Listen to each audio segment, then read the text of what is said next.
Sobrang thankful din ako talaga kay Kuya Junmar kasi syempre super marami akong natutunan dito. Kahit natalo kami and yun nga, kahit natalo kami sobrang dami ko natutunan and hopefully mas marami pa akong matutunan sa upcoming matchup kasi syempre yun nga. Yung lessons na nakuha niyo dito sa game? Siguro yun nga, siguro medyo nagkanya-kanya kami kasi yun nga.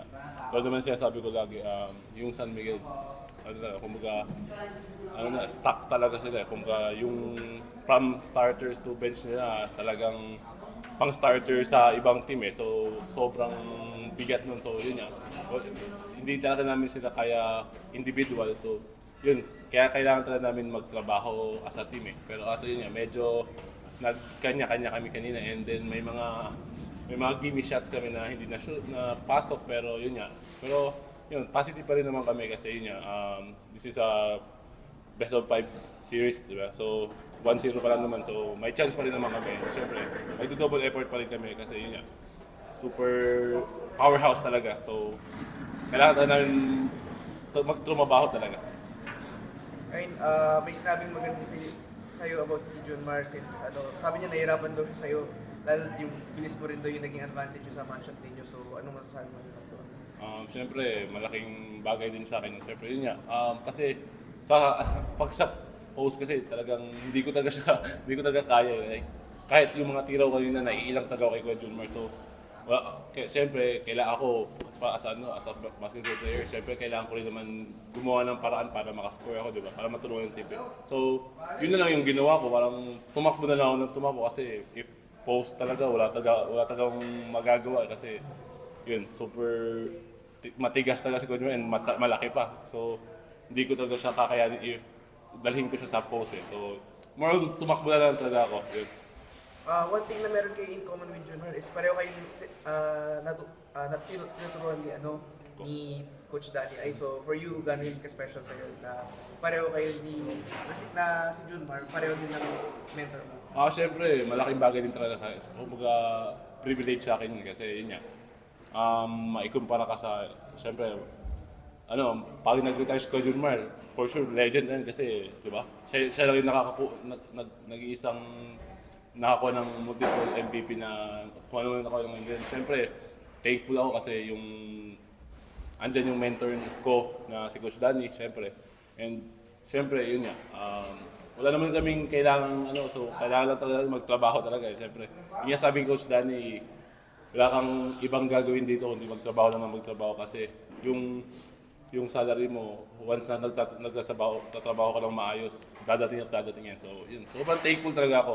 And syempre, sobrang thankful din ako talaga kay Kuya Junmar kasi syempre, super marami akong natutunan dito. Kahit natalo kami, and yun nga, kahit natalo kami, sobrang dami ko natutunan. And hopefully, mas marami pa akong matutunan sa upcoming matchup kasi syempre, yun nga.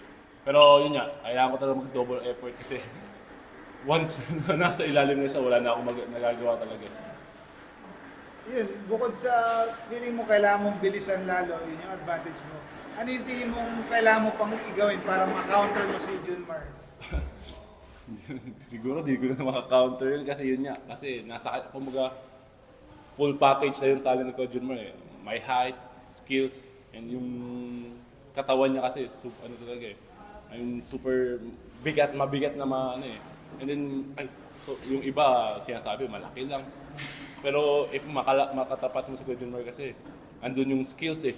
Hindi lang siya basta-basta malaki, super may shooting. Kaya nahihirapan ako kanina kung ano yung i-give ko sa kanya, kung atake ba o yung shooting kasi parang unpredictable eh. Kasi kaya niyang tumira sa 3 points, sa perimeter, and kaya niyang umatake, pumost, kaya kung full package. Kaya siguro, kailangan ko din talaga ng help ng teammate ko para lang malimitahan sila. Kasi if ako talaga, alam ko sa sarili ko, siyempre hindi ko talaga kaya na one-on-one lang kami, hindi ko kaya kasi yun nga, full package talaga. Pero nung dulo medyo nag-threaten kayo sa San Miguel. Tingin mo yun yung sign na medyo makaka-compete kayo sa kanila? Siguro, pero yun nga, kinagusto ko naman sa teammate ko is hanggang may time, hindi talaga sila bumibigay. Hindi kami bumibigay, syempre yun nga. So, kami yung pinakabata sa liga, and syempre, kumbaga may ano pa kami, may mga stamina pa kami, more on stamina pa in the last quarter, syempre. Yun siguro yung advantage namin na ano, kung na kaya naming i-push hanggang fourth quarter. And syempre yun nga, trabaho lang din talaga kami kasi down kami kanina ng double digit and naka-mini run kami. So yun, siguro pag-aaralan pa namin lalo kung paano namin mamimaintain yung mga ganung bagay.